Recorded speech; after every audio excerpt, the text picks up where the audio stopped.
వ్యవసాయం చెయ్యాలంటే ఎంత కష్టం ఉంటుందంటే నేను వర్షాకాలం నా చేన్లకు మిగతా వాళ్ళ చేన్లలో కూడా పోయిన అధ్యక్ష. నేను గౌరవ ముఖ్యమంత్రి గారికి మొన్న కూడా నేను ఒక విజ్ఞప్తి చేసిన. మన గ్రామీణ ప్రాంతం నుంచి వచ్చినటువంటి వాళ్ళే దాదాపు 95-96% శాసనసభ్యులు ఉన్నారు.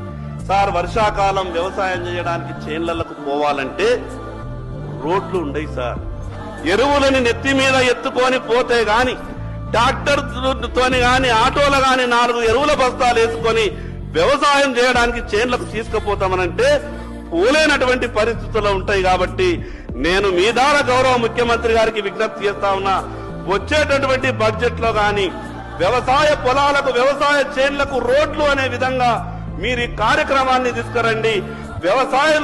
రైతులంతా కూడా సంతోషపడతారు. వర్షాకాలం వాళ్లకు చేన్లకు పోవాలంటే విపరీతమైనటువంటి కష్టం ఉంటది.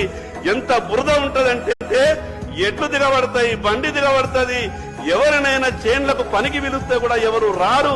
అందుకు గ్రామానికి పోవడానికి ఎంత ఇంపార్టెంటో రైతులు చేన్లకు పోవడానికి కూడా రోడ్లు అంత ఇంపార్టెంట్. కాబట్టి బడ్జెట్ లో వచ్చేసారి సరి అయినటువంటి కేటాయింపులు చేసి మీ 4 సంవత్సరాల ఈ పీరియడ్ లో ఈ రాష్ట్రంలో ఉన్నటువంటి రైతు